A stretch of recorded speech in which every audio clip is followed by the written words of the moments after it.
I'm Shivanishri. I am a third year student currently pursuing my BSc in IHM Bangalore. And this is a Bistromer's Club's interview, and this club is a food and beverage club, and I'm the general secretary of this club. Nice. So if you're comfortable, shall we start with the interview? Yeah, of course. Sure, sir. To begin with, could you tell us a bit of your journey into the wine industry and what inspired you to become an industry specialist? See, I come from science background, actually, agriculture sciences.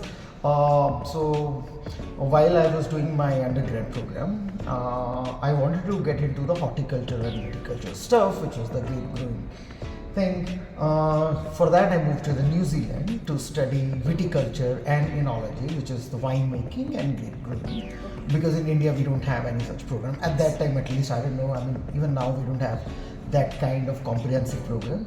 So I went to New Zealand, Lincoln University in Christchurch to study this. And that's how my journey started. Then I started working in the industry from production to the other things here. It's really great to know that. And what are some of the most valuable learnings, experiences, and challenges that you faced while building your expertise in wine? Let me first start with the learning experiences. See, like I told you, I come from the science background, so I started in the winemaking thing. Yes. So working in the vineyards and the farms, and especially New Zealand, and then I moved to Maharashtra, Karnataka, working in different environments with the farm labor and with the international experts and Indian wine industry as well as New Zealand wine industry. That was a great experience, and also working in the winery factory, learning about making new styles of wines, what new challenges comes when you have different climate environment and different grape varieties grown at different places.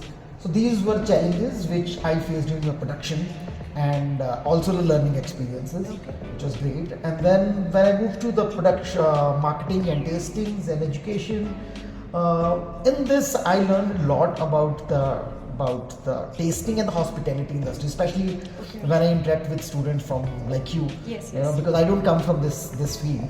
But I learned a lot in the last 10 years since I've been conducting these wine courses for the students.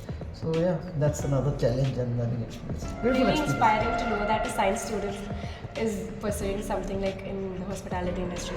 Yeah, I mean, it's all well connected in my field, in my view. Yes. But it's always interesting to learn new things from absolutely. new Yes. perspectives. Yeah. Okay, sir. Then shall we move to the next question? Shifting the focus to India, how do you see the Indian wine industry growing in comparison to the international markets?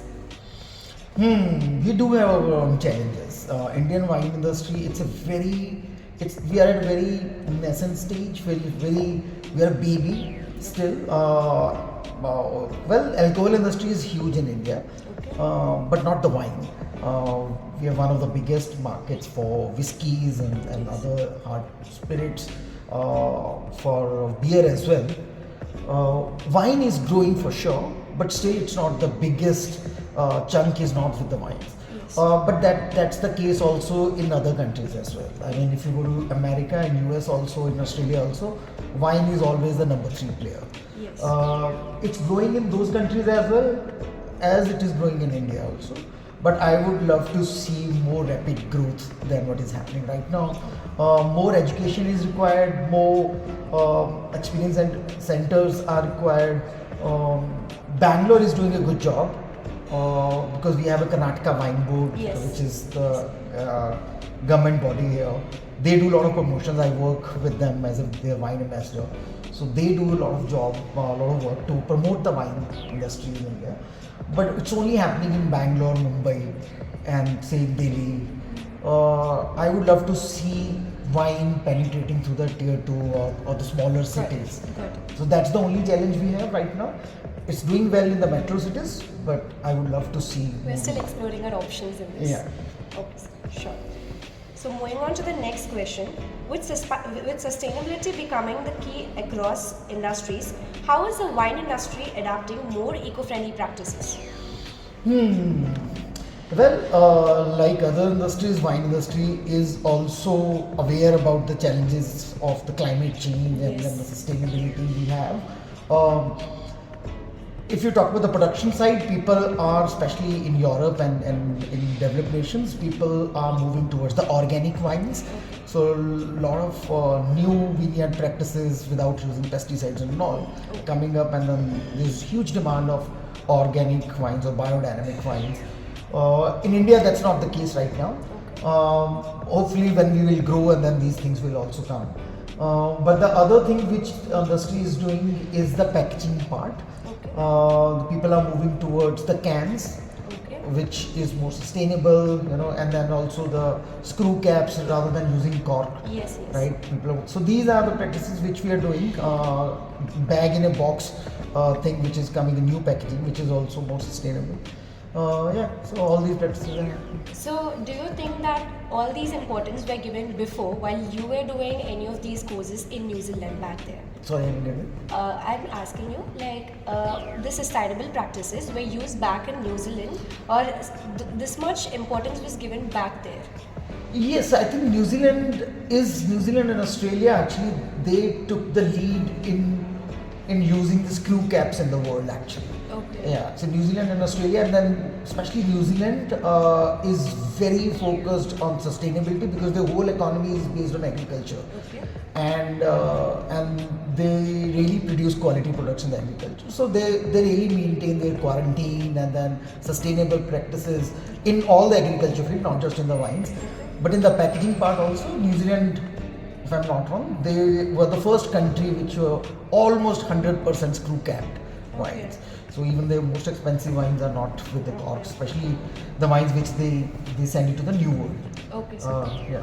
it's really fascinating to know about this fact that you have informed us. And could you please recommend any global wine certifications or training programs that can benefit students in hospitality industry? Well, there are many these days, but probably you know about this. The most popular and most recognized is the WSET courses. So WSET had as wine courses as well as spirits courses. They also have sake and beer as well. So their wine courses are brilliant.